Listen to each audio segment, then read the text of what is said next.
Welcome to The Fight with Teddy Atlas, presented by Dynamic Striking. I'm Ken Rideout, joined as always by not only the voice of boxing for the past 25 years, but now widely recognized as the voice of UFC and MMA, the great Teddy Atlas. Teddy, how you doing? Keep digging into those MMA guys that they're going to say, how'd this Rob, happen? we need a soundboard. We need a sound effect board right now where I can hit pew, pew, pew, pew, pew, for a zinger to the hardcore MMA fans that have a problem with anyone else trying to talk about the sport.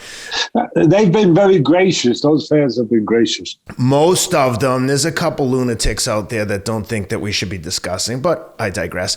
We've got the vote of approval from the great Matt Serra and Ray Longo, so that's all that matters is the people that are big in the sport, they like us, and we love them, and we love all the UFC fans, obviously, but we've got a lot to discuss today.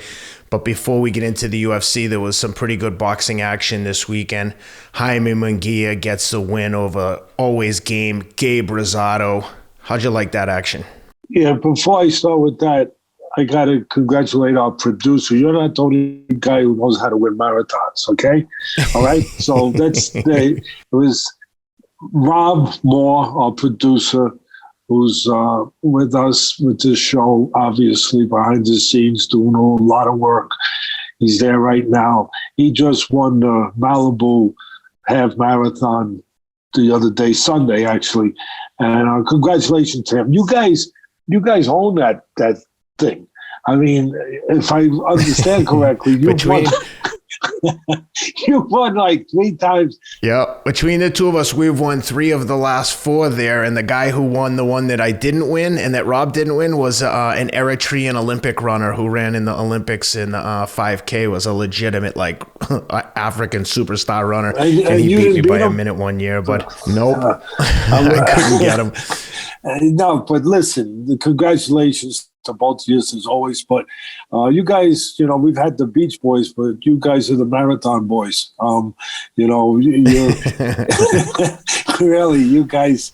We got it. Remember when we got him at the Boxing Hall of Fame too? Rob got the 5K and I won the 10K. Yeah, that's right. That's you guys are in shape. All kidding aside, when you talk about the athletic greens and using them, you know what? It's real. It's real over here. You guys are using them, and you guys are winning marathons left and right. You're gonna have more people using athletic greens, and more people, I think, listening to the podcast, not just for the boxing part of it, but to see how they could become a better runner.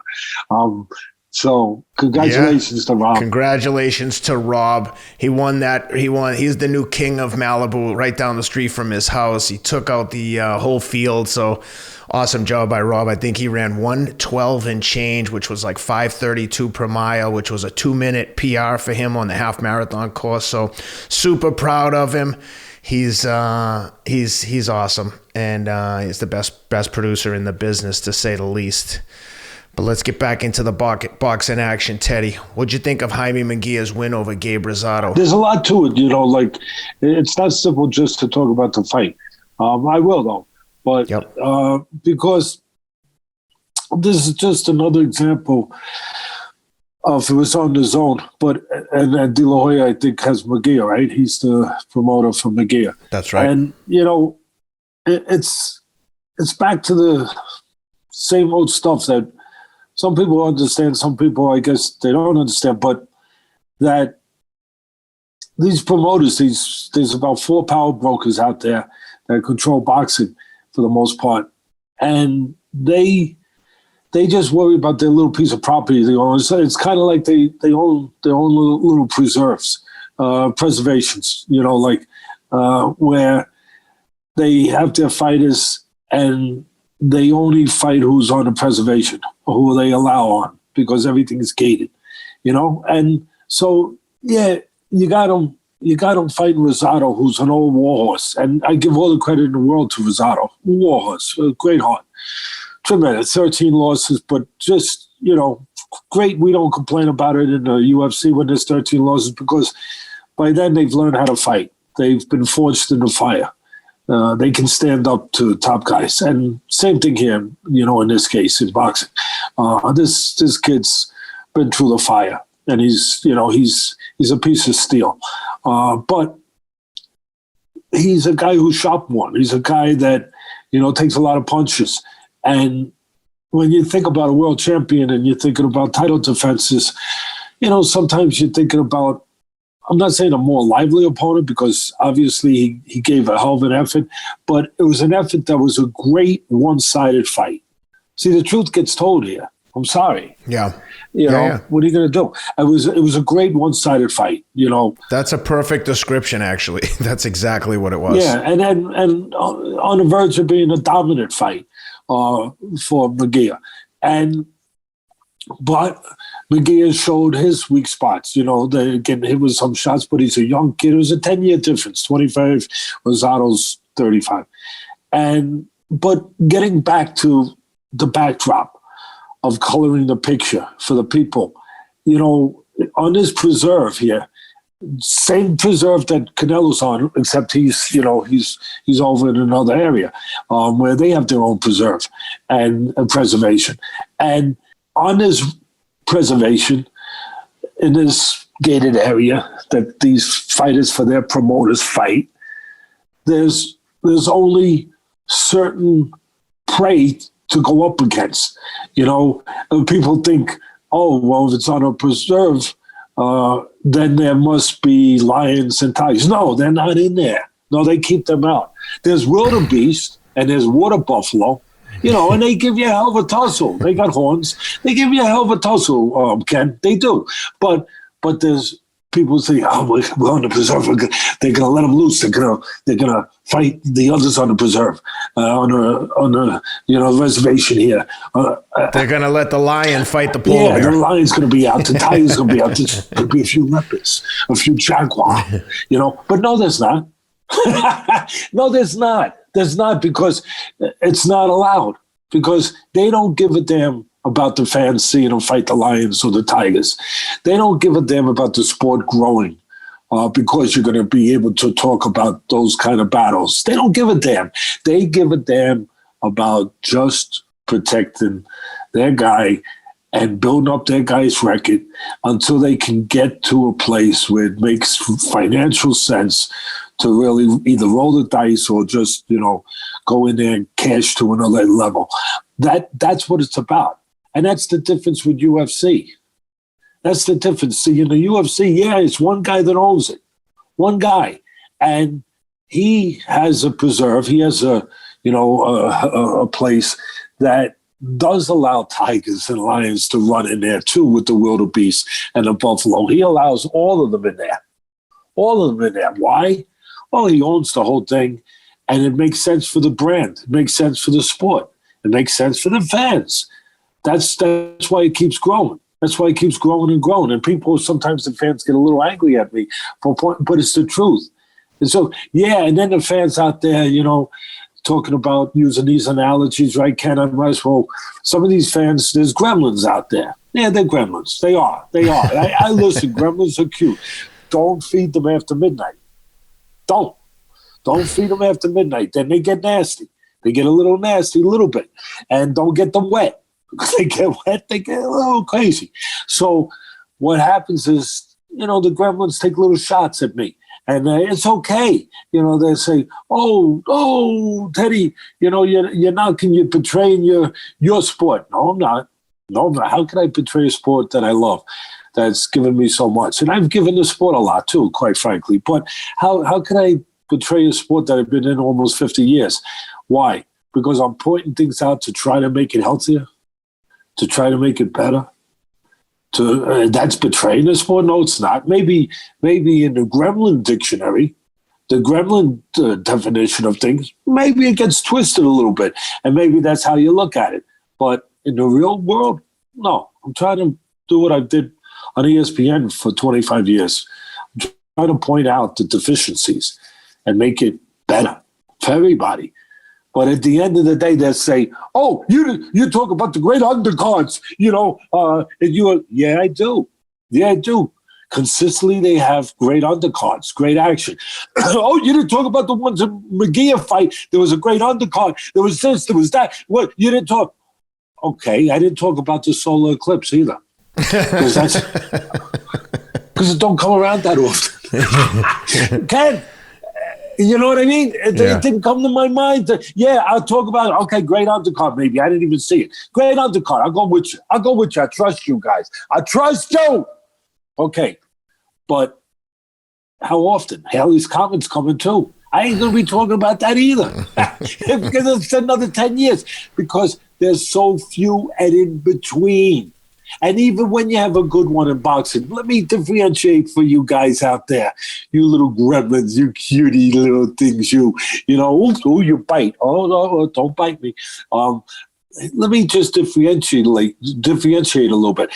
When you have a great undercard in boxing, a lot of times they're in inconsequential fights. They're fights, middle of the road guys that you never heard of. You're never going to hear about them again. And they got thrown in there. And it was a great little battle. It was a Pier 6 brawl. Beautiful. And you know what the theme was though, Teddy? Some matchmaker somewhere, as the fight got more exciting and interesting, they're looking at the matchmaker going, "What are you doing, dude? You were supposed to give us a fight we could win." Yes or no? It happens by accident. Yeah, exactly. Beautiful point, partner. It happens by accident. And what I'm saying the truth here. I'm just breaking it down. Listen, there's some good undercard fight, but there's not many. There's more in the UFC consistently. That's all I'm saying. And again, when the UFC puts on a good undercard, they're consequential fights. It's number 1, number 2, number 3 against number 5, number 6, number 7 for a world title shot. That the winner gets a world title shot or moves up to number 1. They're consequential fights. They're not just, fights you forget about. You never hear about again. You never see those guys again. They're not those. They're not throwaways. That's a part of it, you guys. You guys that took your little shots at me, okay? It's okay. Listen, I didn't see it, but I hear things. Remember that movie? I'm hearing things. Remember that movie? I forget what it was. Goodfellas or something? Yeah. Was it Raging Bull? Was it? No, it's the Raging Bull, Jake LaMotta, the Maniac. Great fighter. Underrated middleweight. Great fighter. But he was a maniac. He was going, I'm hearing things. I've been hearing things. Well, Robbie, get that up if you can. I was going to say, if some people had seen you in a training camp, they might have said, like, Teddy has the same kind of intuition as Jake LaMotta. What was that? What was that? I think your eye went sideways there. What did that mean? I'm hearing things, but he said things. I do too. New York accent, Staten Island accent. You don't have an accent. Things. No, I don't. You're right. Thank you, Kate. Love you. And you don't have a Boston accent either. You don't. But, and get the car. What? Get the car. Somebody get the car. Where did you park your car at the Patriots game this week? Hopefully close to the exit so you could get out when it was blowout. I told you the Patriots might surprise you. Buffalo's there in front, but Patriots winning the Super Bowl. Strong. Coming strong with that quarterback. The next Tom Brady. Oh, he looks good. My son, he was my son's favorite guy coming out of the draft. My son, was a director of scouting with the Raiders. But anyway, the bottom line is that, the UFC, I'm not betraying boxing. I love boxing. What I'm saying is that the UFC, you can't argue it. They put a more consistent product up now, and that's why they passed boxing in the ratings.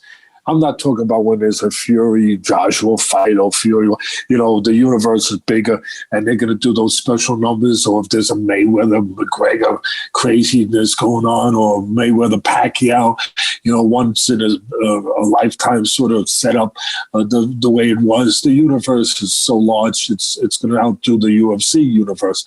But on a consistent basis, UFC's, they're killing it. Like the kids say, and there's a reason. It's not a complicated formula. They're doing what happened in the 80s in boxing. The best fighters are fighting each other.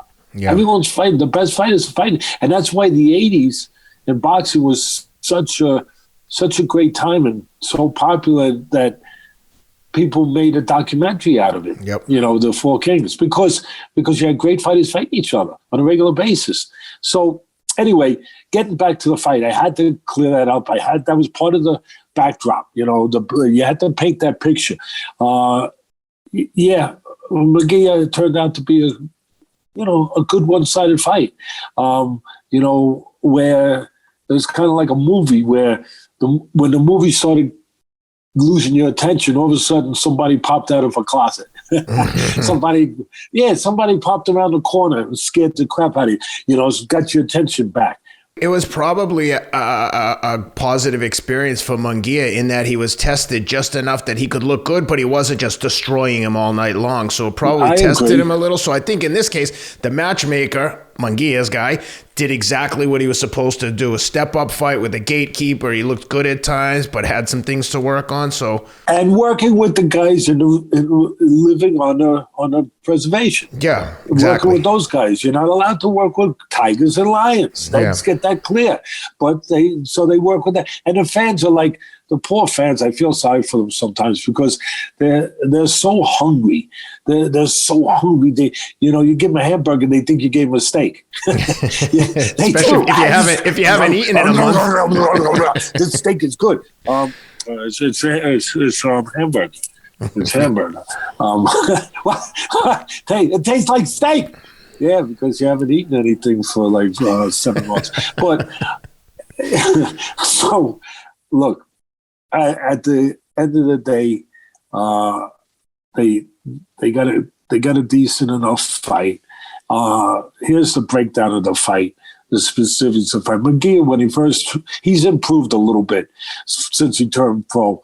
Not turned pro, since he got on the scene. When he got on the scene, he knocked out Saddam Ali, who was much too small. Saddam was a welterweight.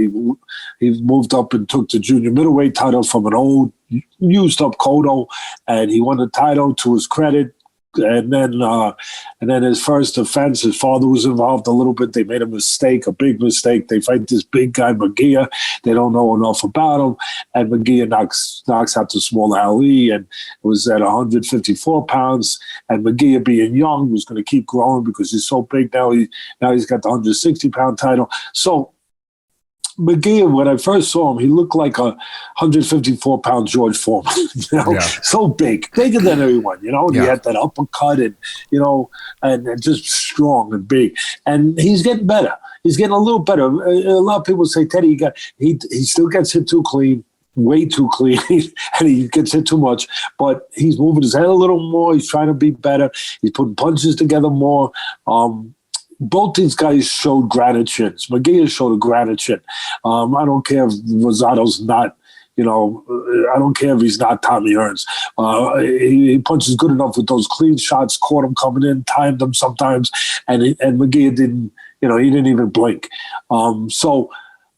Same, well, for the most part. He got his attention a little bit, I guess, a couple times. But, I mean, the way he handled those punches, and the same thing for Rosado, some of the shots that he took, great chins.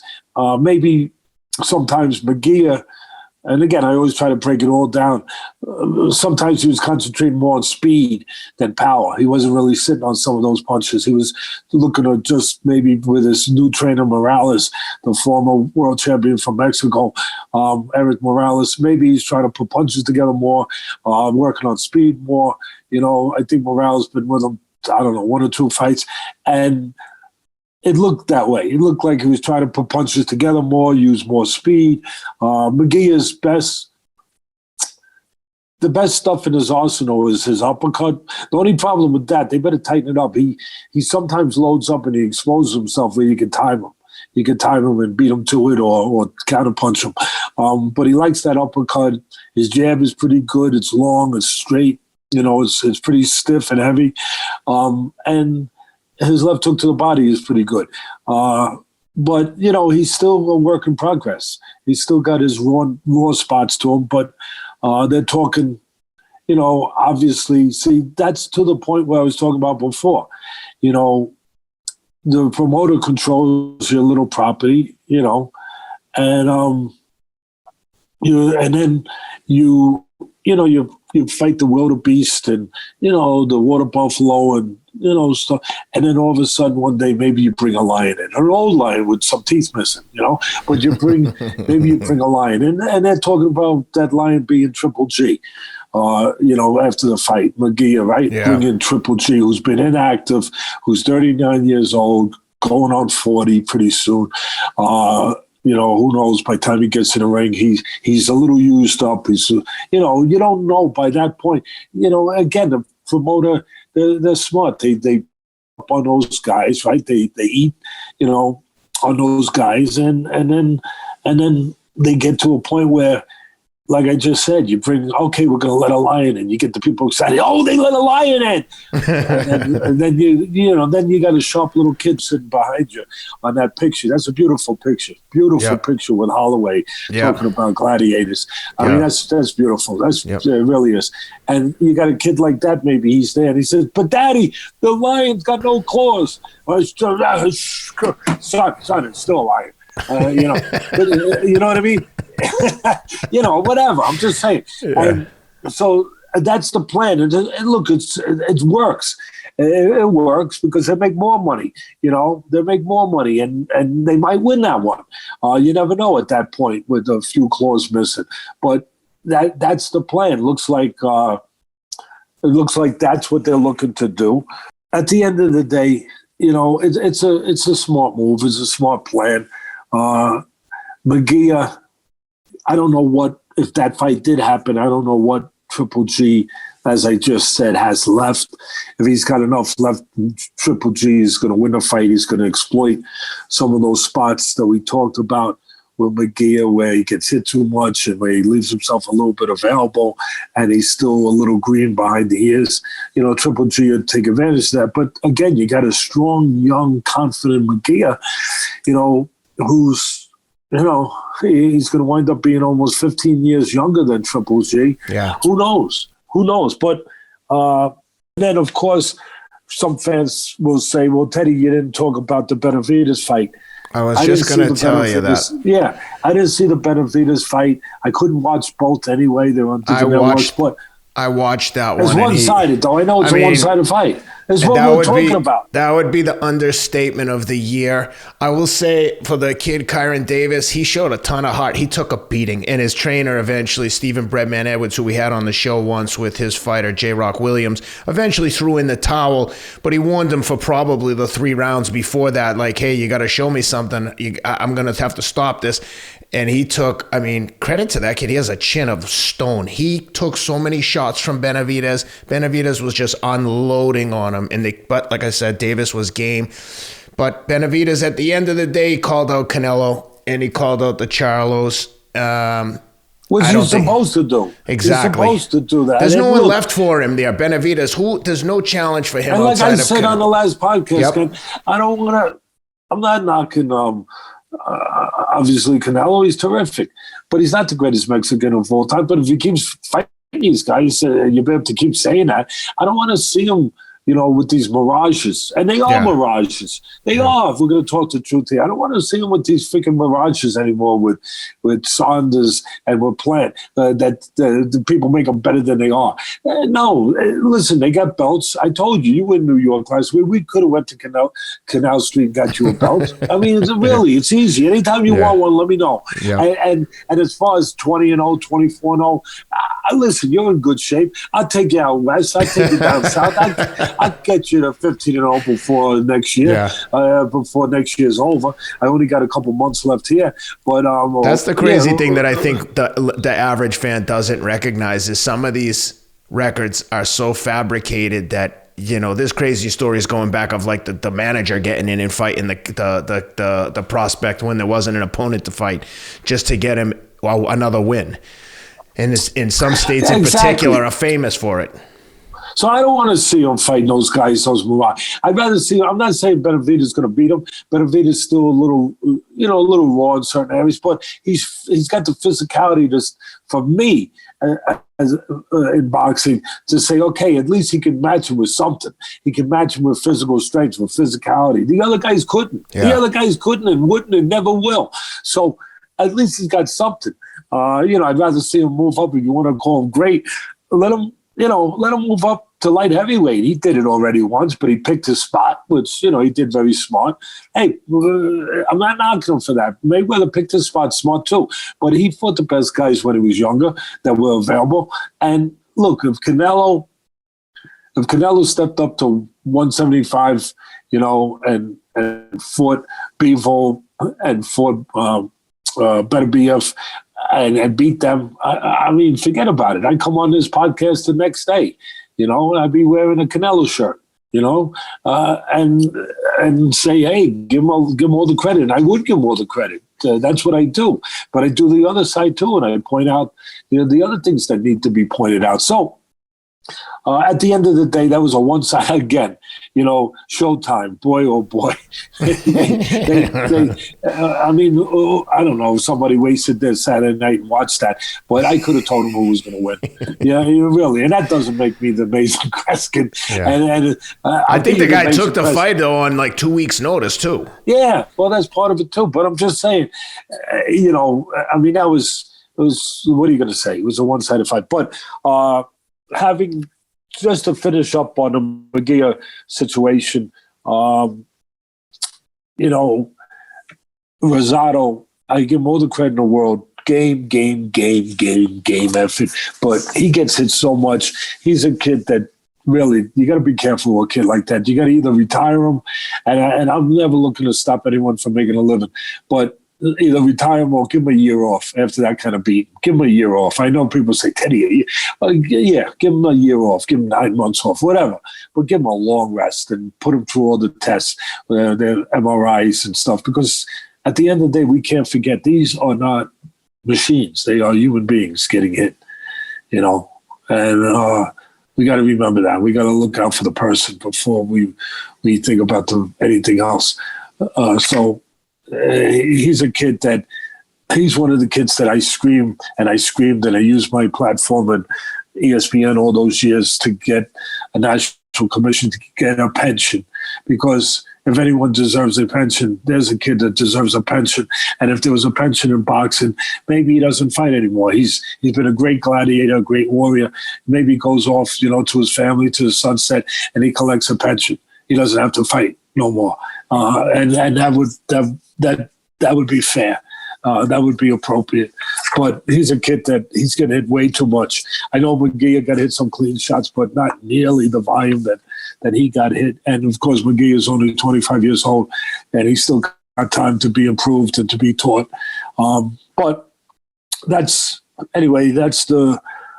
what I saw with that fight, and I think I covered it all. I think we covered it all. Yep. So before we put a bow on the boxing coverage for this week, I just want to give a shout out to our newest sponsor, Fight Camp. And Fight Camp, for those who don't know, is an at-home training system. It's basically a stationary heavy bag that comes with streaming video workouts, and they range in duration from 20 to 90 minutes. So whether you're looking to squeeze in a workout or really get in the gym and punish yourself with a boxing workout, you got to check out Fight Camp. Teddy, they've got thousands of classes that range from strength to endurance. It will teach you all the basics. I think that one of the most intimidating things for people who want to try to get into boxing for the first time, and I tell people this all the time, at some point, your favorite fighter, Mike Tyson, pick one, they walked into a boxing gym for the first time and were probably just as intimidated as you're feeling. With Fight Camp, though, maybe you can get the Fight Camp, take some of these basic instructional classes and learn a few basic punches, gain some confidence, if that's the route you want to go. But if you're just looking for a home workout, Fight Camp has got you covered. And I know, Teddy, they're dropping one off at your house this week. I've used one a few times when I was traveling, and I'm waiting to get one for myself. For my wife and kids are dying to get on this thing. But I know you have some thoughts on this, Teddy. And like I said, it'll be there when you get home from Vegas. What are you looking forward to? Looking forward to punching something when I get home that I'm allowed to punch without being sued or anything. There's some of these gremlins out there. I'm just kidding. I love you little gremlins. But, we all like to get certain things out. No, I don't know if Rob can put a picture of it up right now, the one that they sent me, just to show how it looks. But when I was looking at the picture of it, the promotional picture of it, I right away said, this thing's going to work. It's a good product. First of all, one of the things that's very important in training a fighter that I use once you got to teach them the right technique. You got to spend a lot of time doing that, and then you want it to become a habit, and you want to go through the motions of it so you can see it, break it down, watch the fighter do it, and then make the corrections. And there's the demo. It's a beautiful demo of it. And see, right here, I'll give you an example. You got this young lady. She's a southpaw, obviously, and she's a little wide with a hook. So she's leading with the right hook. Now, being a little wide with that, you can, of course, get caught with a counter. So once she sees that now, she can say, okay, yeah, I see it. All right, now I can tighten it up. Now, the next time I control that hook, I control it with, a little tighter, a little shorter, without the little bit of a gap that could allow something to get in obviously from your opponent. So right there, it's worth it. Right there, just that in a practical way, in a real way. You download the app and then you stream the videos to your TV or any kind of video monitor that you have. It comes with everything. It's got the gloves, the heavy bag, all the equipment that you're going to need to get started. And now's the best time to get the Fight Camp because you can take advantage of the holiday deal that they have going on. If you purchase this thing in November, you'll get an additional pair of boxing gloves for free. Just go to joinfightcamp.com/Atlas. Again, joinfightcamp.com/Atlas and get an additional pair of boxing gloves for free for the month of November. Guys, check this thing out. Seriously, it's a good product. And the timing is perfect getting it in November because then you can go and burn off all that turkey and stuffing and yams and cranberry sauce and pumpkin pie and apple pie and vanilla ice cream. You can burn that all off. You know what I mean? So It's a perfect time to do it. And again, I'll finish by saying, for me, it's innovative because they took shadow boxing to another level where you could actually punch the shadow in the mouth. That's good. That's good. I mean, you can hit the shadow. So, I look forward to seeing it. I look forward to using it and getting rid of some of these gremlins out of my system. So let's go. Let's go, baby. I see him behind you, the great Max Holloway, your great son, who's just as great. Who is that next to? That's Max Holloway and his son, and that's Yair Rodriguez, who just went 5 tough rounds. Oh, that's Max and his son. Yeah. I swear, I thought it was your son. I'm sorry, because it looks like your son. He does. Yeah, no, my God. I thought it was your son. Okay, well, it's Max's beautiful son. I wish I had a picture like that with my son, with Max Holloway. Listen, from my heart, I really thought that was your son because you're becoming so big, out there that I figured that definitely he would in a second, and he would actually, in all seriousness, if he ran into your son, he would take a picture with him. So I actually thought that was your son because you're the man, and you're getting bigger and bigger by the moment. And let's see. Yair Rodriguez. And next to him is Rodriguez. What a game guy that is. Take me into it, Ken, because I got to say one thing. And then just you take me into it. But a week ago, 2 weeks ago, whatever it was, I thought the Thriller in Manila moved to the Thriller in MSG. Yeah. I mean, that's how incredible that night was. I mean, really, it's sick. I mean, like the kids say, sick. And you had Covington, Gagey, you had Chandler. You had Gagey and Chandler. They had Usman and Covington. You had as the opening bout was, of course, Gagey and Chandler, which was just out of control. And then one after another. People wonder why I say they put on more better, exciting undercards than box. Please stop it, guys. Stop it. Go back to drinking that moonshine down in the basement. I don't begrudge you living your life the way you want, but stop. All right, leave me alone. All right, I mean just a little bit. Okay, really, go buy one of those bags that we just showed. That's our new sponsor. Really, Fight Camp, and get it. Yeah, Fight Camp. Go get a Fight Camp and get it out. Get it out, baby. The only thing that changes, Ken, week to week, just about with UFC, is they switch the names. That's what I was just going to say. Only the faces change. The names. Only the names change. It's the same action. It's the same wars. Gargantua wars. I mean, it's insane. It really is. And how about this, Teddy? The best part? Another little thing that I know is out there. And I'm not afraid to touch on it because, again, we can. I really pride us as never being on anyone's side except the right side, the truthful side.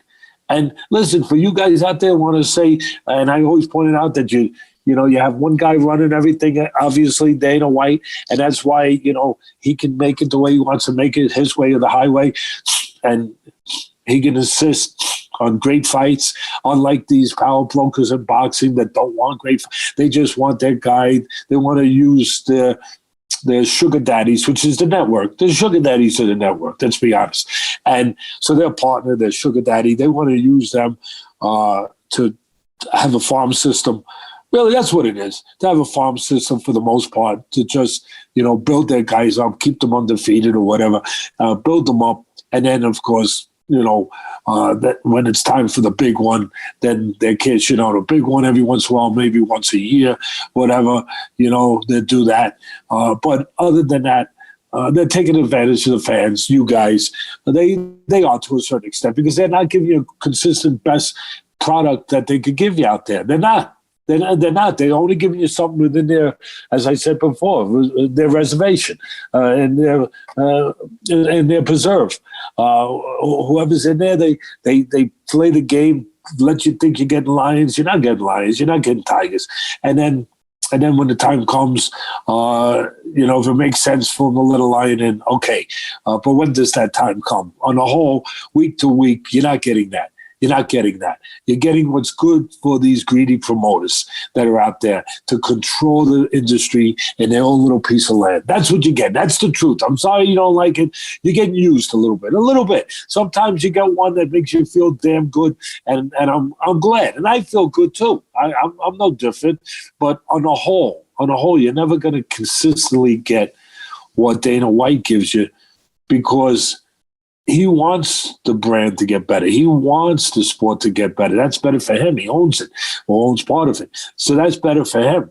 The promoters in boxing don't care about boxing, about the fans, about the sport. They care about keeping their little thing going, their little thing. So having said that, this is what I have to say. Yeah, sometimes these great gladiators, they don't get paid they don't get paid maybe the right amount of money. Yeah, I people probably go, whoa, Teddy we were waiting for him to say that. Or we wondered if he would ever. Of course I'm going to say the truth. Of course I'm going to. Yeah, with the UFC, some of them don't get paid, what their blood that they spill is worth sometimes in that octagon. But, and this is a big, important but, there are stars. There's stars that come out of it, just like in boxing. The stars that do get paid. McGregor kind of let that walk a little bit, let that moment or that change, if you will. McGregor let it where he's so big, he's getting huge money. And there's other stars who are getting bigger money and huge money. So it has made that transition where, and then Teddy, but it's only the stars. I got you. But the stars are getting paid now. But Teddy, guess what? The stars only get paid in boxing too. What do you think the undercard got paid on that Munguia fight? That's the point I want to get to. But that was my next point. That's exactly my next point. That was the next but. But is it that much different than boxing where you don't think there's so many fighters that aren't getting paid right to spill their guts? I don't know what Rosado got paid to bleed that night at 35 years of age. But I'm just saying, there's plenty of boxers. Yeah. There's the rich. There's the guys that are making the big money, that are locked into certain promoters that are paying them, and they're making damn good money. Yeah, in boxing. But on the whole of the sport, There are many. When you guys knock Dana White and you knock UFC, and I'm not standing up for White. He don't need me to stand up for him at all. At all. But I'm just saying, there's plenty of people in boxing that ain't getting paid, and they're in wars, and they're not getting paid. But you see the ones that are, and you say, oh, boxing's paying their guys more than the UFC. You know what? They are. In certain quarters, in certain areas, there's more of them with more promoters, more stars, if you will, that are locked into these private deals with the promoter, with the network, that they're getting paid pretty damn well. But there's thousands of them that aren't. There's thousands of them out there with their tongue like this, hanging out, that are taking punishment and they're not getting freaking paid. So it's not quite the difference that some of you fans make it when you take your shots at Dana White. I get it. I'll say it again if you didn't hear me clearly. Yeah, there's some UFC fighters that, that aren't making the money maybe that you look at the stars, the biggest, but they're only the biggest stars in boxing. There's more and more stars evolving or coming now out of UFC that are getting paid. There's more and more that are getting paid. And it is moving in that direction. But it's still one guy that controls it. You're right. You're right. But you're wrong in thinking that boxing is that far ahead of it that everyone is freaking becoming a zillionaire. No, you got the certain ones, the elite ones that are making the money. And then you got plenty of guys that are fighting on the opponent's side in boxing that are not getting paid the kind of money that they should get paid. They're not. Look at, listen, I'll take it a step closer. It's out there. It's public domain. You can find it. Go look at the top rank, what they were paying when the COVID was going on and they were fighting in the bubble. Go look at some of those. It's out there, right, Ken? You saw it. You saw the numbers. It was out there. Those cards, these guys out there fighting their hearts out, freaking getting hit with punches, going out there risking themselves, going in the ring, coming out of the ring with less of themselves. Go look. Again, it's out there to see what they were paying them. You know what? After you see that, you say, hey, maybe Dana White's not a bad guy. Maybe he's not. Maybe we're a little off here. We're not understanding all of it. All of it. I said my piece. I had to say it so the fans know that I'm on it. I'm seeing the whole thing, and I'm not taking sides. I'm trying to take the side that is the right side and point it out and explain it and cover all of it as well as I can without any favoritism. The only favoritism I have is seeking out the truth that needs to be said and not having an agenda to say it. I would say there's two components there. There's the fighter pay, which you can, like you made great points and they're all valid. But then there's the promotion itself and boxing. I think Dana White said at one time, he said something to the effect of every big fight is promoted like a going out of business sale. They just run it. It's a one night only event. It's grab as much money right now as you can. Whereas the UFC, the fighters that are part of the promotion, they have access to the Performance Institute. I believe they have pretty good health insurance. There's a lot of benefits to being part of the UFC. And again, taking the fighter pay out of the equation, the UFC promotes the fighters a lot better. There's a lot more in the background going on. There's an event every single week. If you want to stay active, there's guys there fighting 5 times a year. They're just doing a good job and they're running it like a proper business. Whereas the UFC, boxing at times is just running like a one night only mega concert, and I'm gonna it's a grab as much cash as you can, and don't worry about the fact that you've got to put it on again in 2 weeks. We'll start from scratch. Nevertheless, let's get into the best part of this Holloway Yair Rodriguez fight is that it was free. It was, well, I guess you had to have a membership to ESPN Plus for a few bucks, but it was available. It wasn't a pay-per-view. It might as well have been a pay-per-view. It was worth as much as any fight has ever been. I mean, again, I feel like the last week when we describing the Gaethje, Chandler, and the Usman Covington, you can switch the names in and out. I don't even know what adjectives you could use anymore. Just two guys as like tough beyond words. Like you couldn't, if you described two people that were tough, you couldn't use enough adjectives to describe these two guys. I mean, Yair Rodriguez foot looked like it got ran over by a tank at the end of the fight. It was mashed. He's in the ambulance. He's got cuts all over his face, and there is Max Holloway getting in the ambulance with him to take a picture.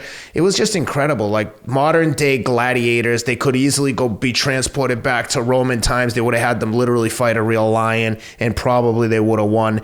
Max Holloway gets the win again. I don't see any other matchup for him other than our friend Alex Volkanovski. By the way, both guys have been awesome guests on the show before. And before I turn it over to you, Teddy, I want to remind the fans that, number one, thank you, Teddy, for doing this. Teddy's on vacation in Vegas with his family. Like he said, his son is a scout with the Raiders, so they're out there. And so this episode, we were just going to post our fight plan for the Crawford and Porter fight that's coming up. But because the action was so good over the weekend, we wanted to do a quick episode. So I'm sorry, this one's going to be a little shorter. But stick with us at the end. We're going to show we're going to air the breakdown that we did on the Porter Crawford fight, and then on Thursday we'll post the fight plan where Teddy and I get in the ring and Teddy demonstrates what's to look for from both fighters, what they both have to do to win the fight. So don't go anywhere. When the episode ends, stick around for the preview for Porter and Crawford. So with that said, Teddy, how'd you like that main event? That was tremendous. I mean, it's not a complicated secret formula to make these fights. Put the best in with the best. Put competitive fights on. It's not like, trying to find your mother's or your grandmother's secret recipe, to her sauce for Sunday sauce and meatballs. You know what I mean? It's not that complicated. It's not. It's the same thing as I said earlier, like the 80s when boxing was so great. Put the best guys in, freak the promoters, freak worrying about crossing the street and who's with who, and I can't go fight. Can't make. Well, this be a great fight, but you can't make it. He's with the other guy. He's with the other guy? Yeah, he's with the other guy. Really, he's with that guy. He's over there? Rob, pull up that clip. Pull up that clip, what is it, Casino, where Tommy's in the casino, the guy's coming in trying to shake down the guy that Robert De Niro is playing, the old Jewish gangster, Rothstein and odds maker, gambler. And come in and he goes, let me take care of it. And then Tommy, the real wise guy, he goes over, he goes, what are you doing? I'm over here. You're over here? Yeah, I'm over here. Yeah, that was the end of that. You're over here? Yeah, I'm over here. He feigned surprise, like, I had no idea you were here. I didn't know you were here. You're here? Yeah, I'm here. He's with me. I'm over there with him. He's over here with you. Yeah. And then they're bringing out the application. So we're making applications for the casino. Yeah. And the girl brings them out as they're leaving. And he goes, no, they don't need those. they won't be needing those, So, Robbie, get that up if you can. I wish you could get it up with the audio, too, on the side. But people like it. I like it. And listen, it's just a great fight. Rodriguez obviously was the underdog. Holloway, they both were tremendous warriors, gladiators, everything you could think of to give them compliments. But Holloway is so damn... I didn't realize. I learned something, Ken. I didn't realize how versatile he was and what a complete package. I just thought of him as almost like a professional boxer, that he's so good at using his legs, controlling the ring, controlling range, boxing, jabbing, setting combinations up, throwing a large volume of punches, crisp punches. He can counter, he can time you. He can go on the mat with you. He can, oh my God, this guy is the full package. He's the complete package. He is so freaking, he is so loaded.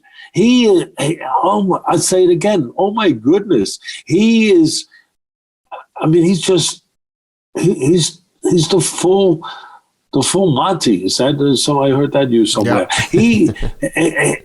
He does it all. this guy is like, he should get a commercial for those old. Remember those old Swiss Army knives that did everything? They had everything in it. Everything. That's Holloway. He's an old Swiss Army knife. He's got everything. He's got every freaking thing there is, and of course enough heart, to light up the sky. And Rodriguez, he's a kicking maniac. His repertoire, his strength, obviously his forte is kicks. He's the man of kicks, and wow, I mean, and the first thing that I noticed, if I was calling fights, if I was sitting in there watching, first thing I would have said, and of course they got the greatest guys in the world to call it with Rogan and DC and, Annis, John, am I pronouncing his name right? John Anik. Anik. And they call it right. And I tell you, if I had been working that one, the way I was the one at MSG, the only thing I would add it, I mean, they got it all covered. But the only thing I would add it was immediately the thing that struck me at the beginning, Ken, was understanding. You got to understand what the other person brings. What's their strengths, what's their deficiency, what's their weakness. The same in boxing. It's no different. It's a fight, and there's strategy involved. And the first thing I would have said was, wow, Rodriguez is employing the same strategy that our friend Dustin Poirier did in the second fight with McGregor when he took his legs out with leg kicks, with the front leg kick. So he knew that McGregor's a great counterpuncher, great striker, great puncher from the southpaw position. So what does he want to do? He wants to take his base out. He wants to take his legs out, Dustin does, so he can't be that great striker as the fight goes on. And he did a marvelous job of that. And that's exactly what struck me in this fight. I said, oh, my goodness, Rodriguez, he's taken a page out of the playbook of Poirier against McGregor in their second fight, when McGregor, of course, won. And then, of course, he won the third fight. But where he's looking, he knows he's got a great striker, a great boxer. I think he's like a professional boxer. In front of him, I'm going to take his legs out, so maybe later in the fight he can't be as efficient as striking. And that's what he tried to do. The only thing was that this Max is so resilient that he, oh my God, that not only did he handle it and absorb it and take, but again, to the versatility, to the whole package point that I made earlier. He didn't have to win only with striking. He could go to the mat and do it too. He could go anywhere. He would have climbed up the freaking cage and jumped on him. If that's what he had to do, but at the end of the day, I'm watching that. And Rodriguez, there's an old saying too, live by the sword, die by the sword. Yep. I saw a little bit of that, where he's living by the kick, and then he died by the kick almost, because he was wide with one of his kicks and he slipped. Yep. And Max, boom, jumped on him, went to the mat, and started really making him pay a heavy price down there for that. And it very similar to boxing, my sport, where a guy's throwing all haymakers, Ken, and the danger to is you miss one of them and you leave yourself open to a counter. Yep. You leave yourself exposed. Same thing in this business. I'm starting to learn that. Here they are. He was throwing haymakers with his feet, and he missed one. Live by the sword, die by the sword. Live by the kick, die by the kick, and bang. And that was it. And he got, he paid a price for that. And that was probably, Max is so special, but that was his greatest advantage of why, he was able to keep the edge in the fight and win the fight, was that he could do so many other things. He's a great, great striker. I don't know if anyone is in the business that's better, to be honest. Yeah. I know he's not as good a puncher maybe as some of the great strikers out there, but as far as overall abilities in all the areas, I mean, I don't know if anyone could really match him when it comes to striking. I mean, he was doing everything.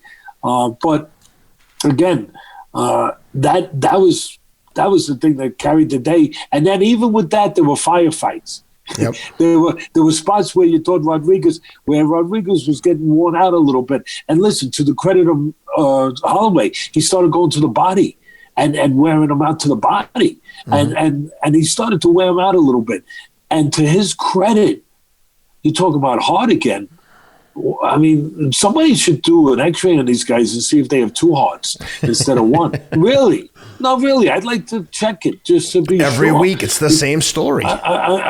It's crazy. And then look, we have to fighters that could tell you the same thing in boxing. I tell you the same thing when I see it. It's crazy the heart they show. It's crazy the heart that Rosado and Munguia show. Yep. And that these other guys. It's crazy. All of them. I'm including all of them in, not just. But right now I'm talking about UFC. And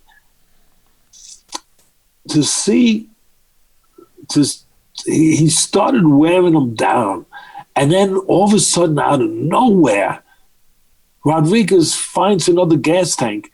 And all of a sudden, he explodes with something dangerous. So there was really no time that, even though there were spots where Holloway had control of the fight, obviously, there was no comfort level. There was no relaxed level where you can relax, because you relax, you might be waking up in a freaking locker room and saying, did anyone get the name of that instead of the name of that bus, did anyone get the name of that lake? That obviously put me here to sleep. Yeah. So there was no spot to relax or let up. None. Because when you thought there was, this guy, again, he found another gas station, and he came back with something. It was more of the same of what you get to expect, or you start to expect with when you watch UFC. My hats off to both these fighters, and you touched on it at the beginning. I'll touch on it at the end. At the end, just fitting for these gladiators to show the respect, the mutual respect they showed each other. When Max went to the ambulance that Rodriguez was sitting in there getting taken to the hospital, obviously to see how he was with his leg and everything else. And he's in there, and it was reminiscent of Mickey Ward and Gaddy. That's what I in their thought of first too. fight. Yep. It really was, Ken. When they wound up in the hospital next to each other, there was a curtain dividing them, and they were both on stretchers in the hospital. And all of a sudden, Mickey or Gladdy, one of them pulled the curtain back and said, "Hey, how you doing? You okay?" Yeah. And he said, "Yeah, I'm all right. You okay?" Yeah. "Yeah, I'm okay. You good, brother?" "Yeah, I'm good, brother." "You good, brother?" That was beautiful. Yep. That's as beautiful as the fight. That's Not as beautiful surprising as the from fight. Max, guys like Max, Dustin. I mean, the list goes on. Volkanovski. They're all just like, some of those guys are just like class gentlemen in and out of the ring. They're dependable. And you know what? When I see, you're right, Ken. And when I see that, when I saw it, it was beautiful to see. It really was beautiful to see. And as I said, it did remind me of Ward and Gaddy, with how they showed the mutual care for each other after trying to put each other in the hospital. and then they show that kind of love and that kind of respect. And but I even jotted down my thoughts to that, where I was thinking at the end, I want to thank, from all of us, thanks and respect to both of these gladiators for once again teaching us, and of course the great boxers too, but we'll talk about right now with the UFC fight, just teaching us what is meant by going to another place in search of greatness and in search of what's inside yourself, what you can be, what you truly can be. And I think they do teach us that. Not to go in there and ever be able to do what they do with their fists, but to persevere, to go to a difficult place, to a place that you didn't think you could go to not have limits, to not have walls, to be like those great explorers back in the day when they found that the earth was not flat, to keep going. Who says you can't go further? You. But if you don't say it, who's going to stop you from going further? Who knows how far you can go? And that's part of the greatness, I think, is that that they do this for each other, with each other, and for us to see it. I got a kick out of when Holloway went to the ambulance, and I wrote down, I didn't want to misquote it. He says, "Hey, you freaking animal, I love you." And Rodriguez said, "I love you too," and the final thing that I wrote down, and I'll finish my part with this, they made each other climb, claw, and bleed to a place they never would have gotten to without each other. A place of greatness. They made each other go into new rooms of themselves and discover things that otherwise might stay unknown and hidden. Special men, special men, and special lessons, I think, for all of us. Well, Teddy, I don't think that we could pick a better place to wrap that one there with the perfect summary of just an incredible demonstration of toughness.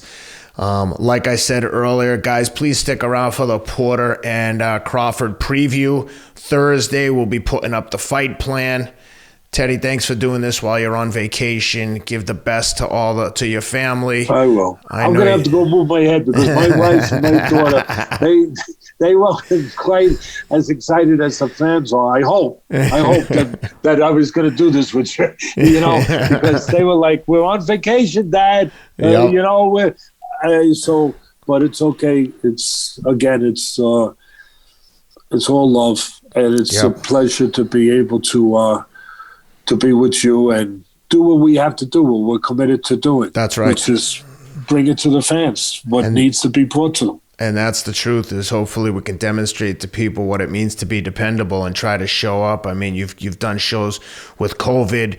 We've done shows from vacations. We just make it work. And, look, it's not always the easy, but we do it because the fans want it and they expect it. And hopefully you guys enjoyed it.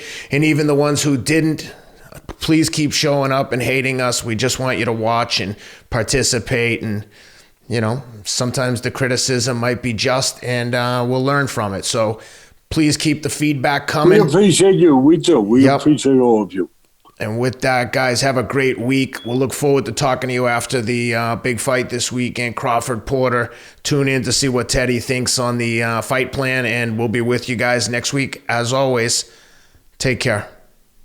We've got who some may call the gatekeeper, Shawn Porter, and who others may call the greatest pound-for-pound fighter of the current day, and that's Terence Crawford. This is a good fight. I'm looking forward to this. What are you looking for? You started off right. That's exactly what I call Porter is the gatekeeper for the welterweight division. It's good to see when he steps outside of the PBC crowd and stable, and he fights somebody outside of it, which is good. But usually they're doing a thing in-house internally with Al Heyman's guys, where they the most competitive fights they put on, just like Aram, like the rest of them, they don't want to go across the street and fight somebody because they might lose, and then they don't control that guy with the promotional rights, and with it doesn't look good for their TV network. So they try to keep it in house, and all the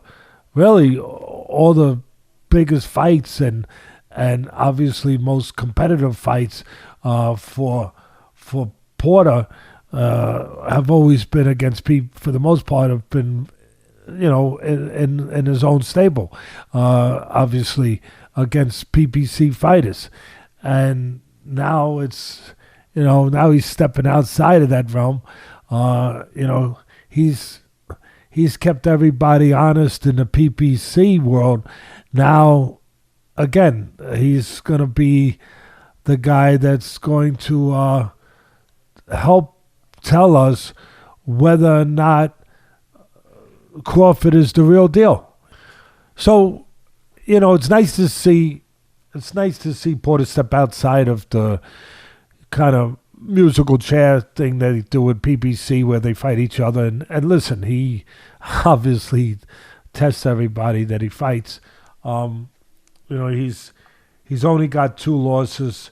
He being obviously Porter. He lost to Thurman, and Spence. Thurman was the top fighter, undefeated at the time.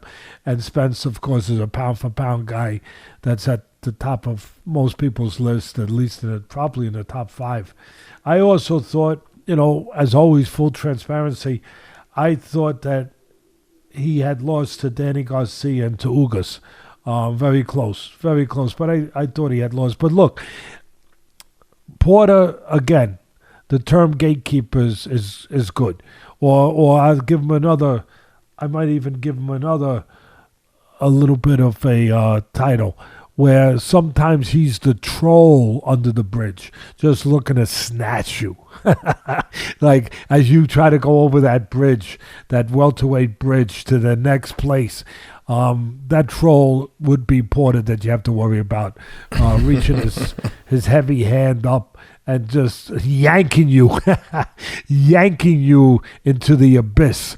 So it's not always pretty, but he brings it.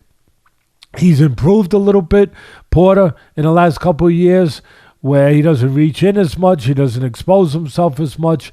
He uses his jab more, he uses his legs, believe it or not, for other reasons than just coming forward all the time. He'll move laterally on you. I think that helps steal the decision for him against Ugas. So it served them. If they wanted that dimension to serve them, it has served them, I believe. Because he will jab and move off to the side on you. Something he didn't used to do. He would only come forward. So he has improved. But at the end of the day, make no mistake about it, he's not Pernell Whitaker. He's not Mayweather. He's a guy that, comes forward. And he looks to take your heart away. He looks to take your breath away. He looks to break you down. He looks to outstrength you. He feels that he's the strongest welterweight physically out there. And he looks to prove it most of the time when he's in the ring.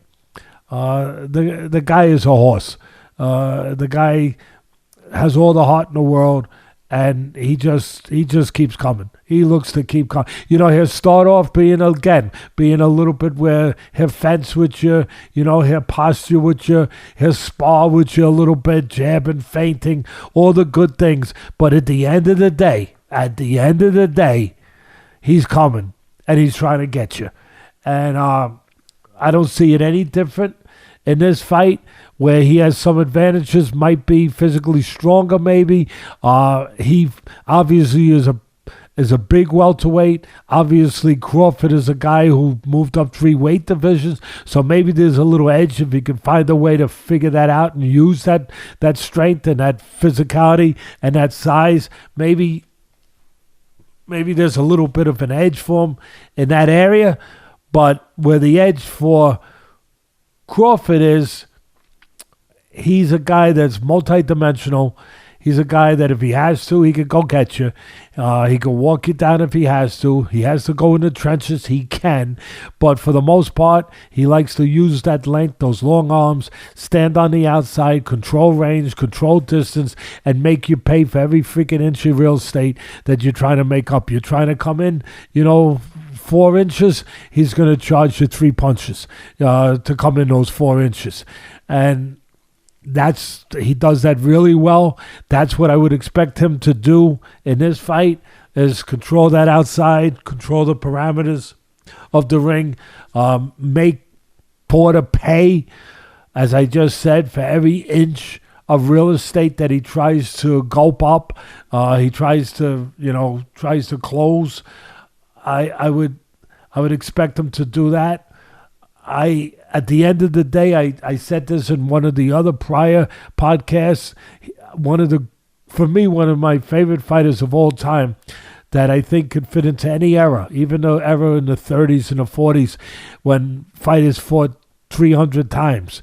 There'd never be that era again. But a guy that fits into any era, that could compete in any era, would be a guy like Sugar Ray Leonard. Obviously, Sugar Ray Robinson came from the early eras, and there's a lot of people that think he's the greatest fighter of all time. But Sugar Ray Leonard, with his talent, with his ability, his dimension, his ability to be so versatile in so many areas. But one other thing, and that's why for me, he's a standout great. Not just because of his great speed, his great legs, his great defense, his great offense, but because he would go and snatch your soul. He wasn't satisfied with outboxing you only or just doing enough to win. He wanted it all. He wanted you. He was taking no hostages.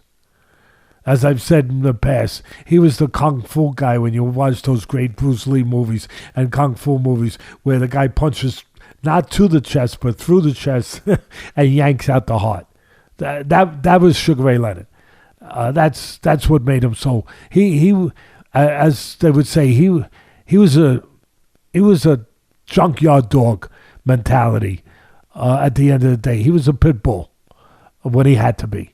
He's got that mentality, and Crawford has that mentality. People might not always see it because he has all these dimensions I just talked about, Ken, where he can do so many things, and he has that talent, that special talent, but he's also got that bulldog. He's got that too. He's got that too. And I know the other guy's a bulldog. I already said that about Porter, but people would expect that in Porter with his style. They might not expect that with the style, the more finesse of Crawford, but he has it. They make a big mistake if they didn't realize that. And there's one other thing that separates Crawford from me, his instincts. He's got the greatest instincts of any fighter I think I've ever seen. I've seen a lot of great fighters, if not in person, and called their fights. I've seen them on tape because I was all those years up at Customados where we had Jim Jacobs and Bill Caton's big fight tapes. I could see any fight I wanted, just about. The great Henry Armstrong, Benny Leonard, whoever they were. And this guy's instincts to just do what Cuss, my mentor, used to tell me. The great ones, he used to say, Teddy, they can create it as they're doing it. They can make it up as they do it. Create it right in front of you. Do something that they never did before right in front of you. Something that they're not even aware they're doing. That the moment just calls on them to do it, and they have a way of creating it right there. Crawford has that ability. He's got that instinct. It's pretty extraordinary. And there's another thing Crawford has. He's probably the greatest switch hitter I've ever seen. Andre Ward was a good switch hitter too. And there's been a few of them, obviously, in the history of boxing. But I don't see anyone who's better at going lefty or righty, southpaw or orthodox, back and forth seamlessly without losing any edge, any advantage. I've never seen anyone better than Crawford. I mean, he's like Mickey Mantle was in baseball. Great switch hitter. Either side of the plate, he could hit with power and he could hit with average. And the same thing for Mr. Crawford. So that's one of the reasons why he's undefeated. One of the reasons he's pound for pound my number one on my pound for pound list. And obviously would be the favorite going into this fight. But a fight with Porter again that will test, because a lot of people have said, who's Crawford been in there with? You know, now listen, is Porter the biggest test out there? If I had to choose somebody, if I had my druthers and I could choose somebody to test Crawford with, no, it would be Spence, like it would be for everybody else. But that fight's not happening right now. So this is pretty damn good to get it to test how good Crawford is, because a lot of people say, well, who's he fought? Who's he beaten? You know, well, he's beaten everybody in 3 different divisions that was put in front of him. And but now he's going to get a guy put in front of him that I think will satisfy people going into this fight that haven't really been satisfied with being able to say Crawford is as good as maybe I'm saying, or maybe other people have said, that want him, that want that fire test. And this is one, I think this qualifies for that, because it will be the will and the physical being and strength and attitude of Porter versus these tremendous skills and ability to adapt of Crawford. And it should be interesting. Again, Crawford will try to control the outsides, and Porter will eventually try to get inside.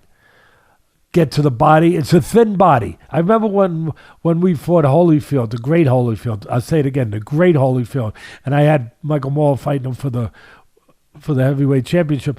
I remember one of the things that, besides using the jab, which was, I thought, very important, was I thought we could maybe, he had a great chin, Holyfield. I thought we could maybe hurt him to the body because he always had a great body, a great Adonis, a Mr. Olympia type body. And that seems like an advantage to the layman out there. First time you hear that, they'll be, oh, that's great.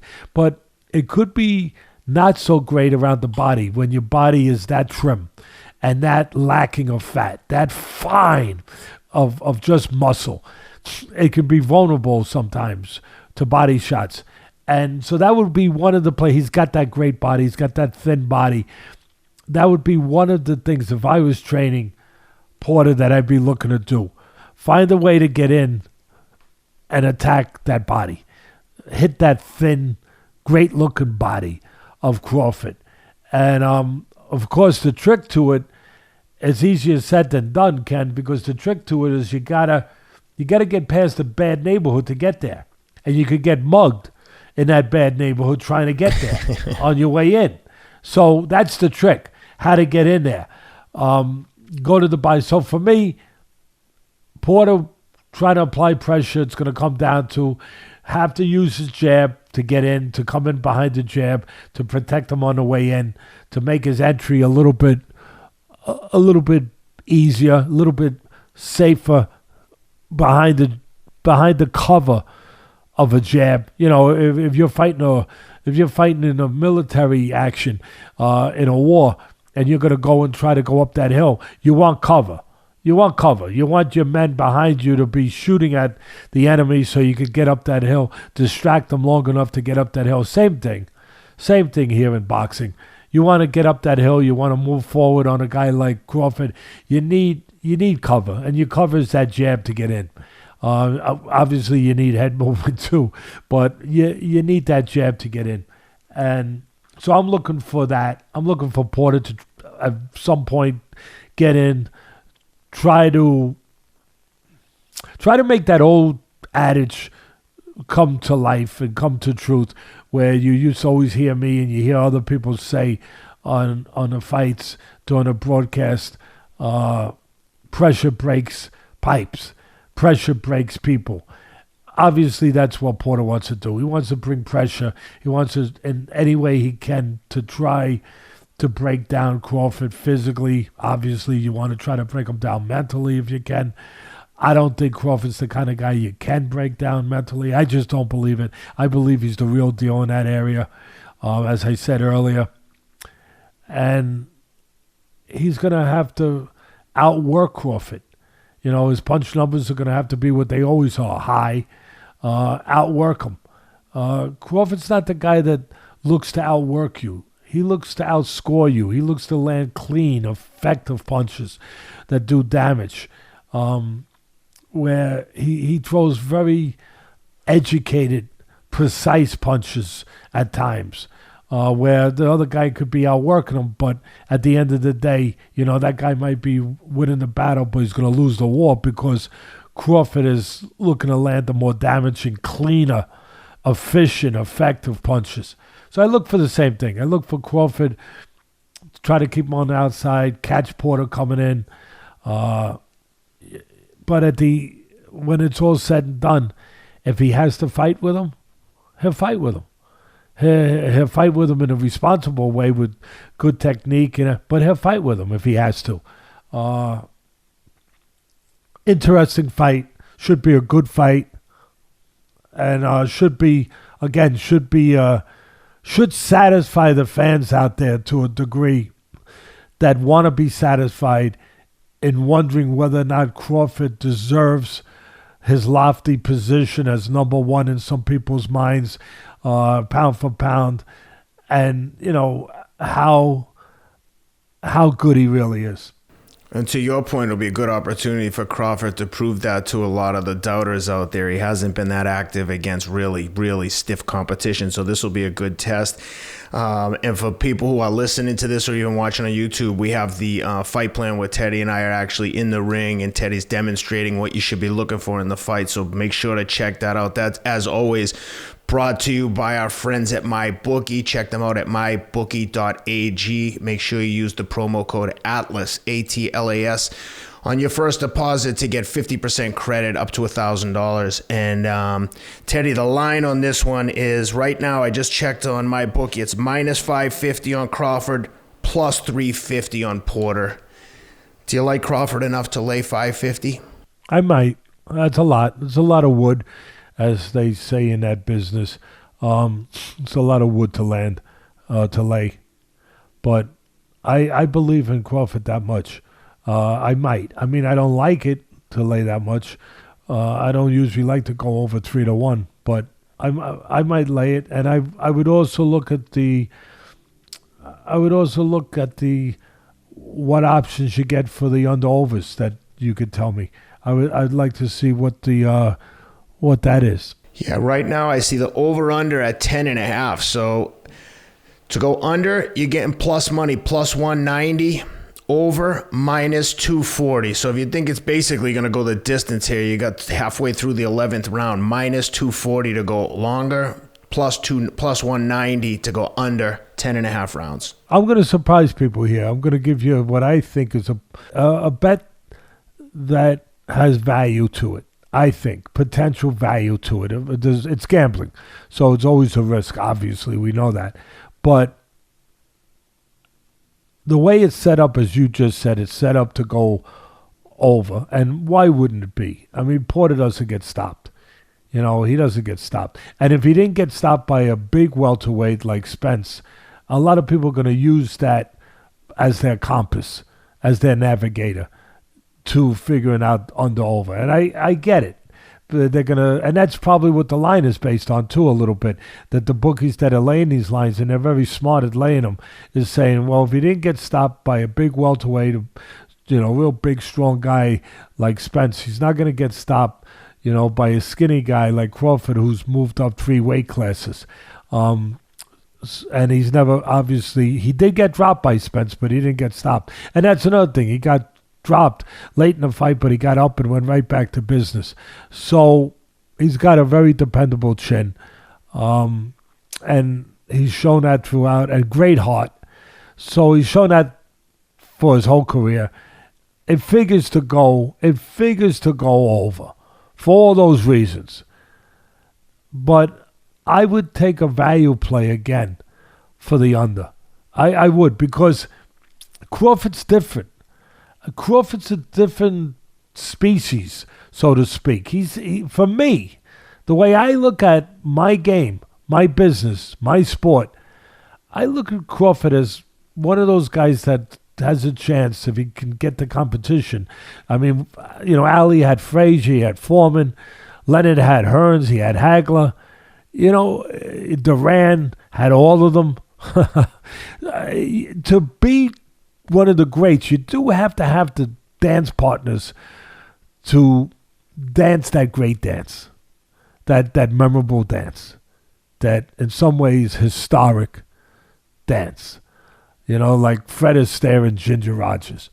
And I think, even though he hasn't had that dance yet, I think that Crawford has the capabilities to be one of those guys that you look back afterwards and you say, he was very special. He was very different. He was more than just a guy with talent. He had everything. He had instincts, as I said earlier. He had the bulldog. He had the junkyard mentality inside of him. He had all those things. He had that X factor, that it factor, everything. I just think that Crawford could be that guy. And based on that, I think it's worth a value play with the line that you're getting to take the under, where, again, most people would expect it to go the distance. I understand. And I understand he's not as big a welterweight as Spence. You know, he's not, in people's minds, the weigh you down kind of guy that Spence is, and banger that Spence might be perceived as. But he can punch, and he's carried his power just like Pacquiao. He's carried his power up in divisions, up in weight, and he hits you clean, and he hits you with shots you don't see. And, you know, he figures out different ways to do it. I give him a chance to do something that hasn't been done, to stop Porter. I'm not saying he will. I'm just saying for that, if you're going to go in there, you know, navigating your pick, so to speak, picking your spots and saying, where do I get value? Where can I say, even though I know it's a chance that if I'm getting value, obviously I'm taking something that most people don't think is going to happen, right? That's how it works. I think this is one of those spots to get value. Yep. And have a reason to, to do it. Yeah, I like that too. I think Crawford will have something to prove here. I think he's got a chip on his shoulder and wants to show everyone how good he really is. So that would be a good one. Teddy, like I said, for the fans, we have that fight plan with Teddy and I in the ring. You have that to look forward to. Hopefully this is a nice precursor to get you ready for this fight. We're all very excited for it, and we'll obviously be here after the fight to break it all down. Before we say goodbye, Teddy, you got anything else to add? No, just everybody out there, thank you for always being here with us. We appreciate you. We appreciate the company. Yeah, even though me and Ken like each other's company, it's even better to have your company. So thank you. Thanks, guys. Thanks for being with us. You know the drill. Subscribe, share the links, do your thing. Thanks for being with us, and we'll talk to you after the fight. Good luck to everyone.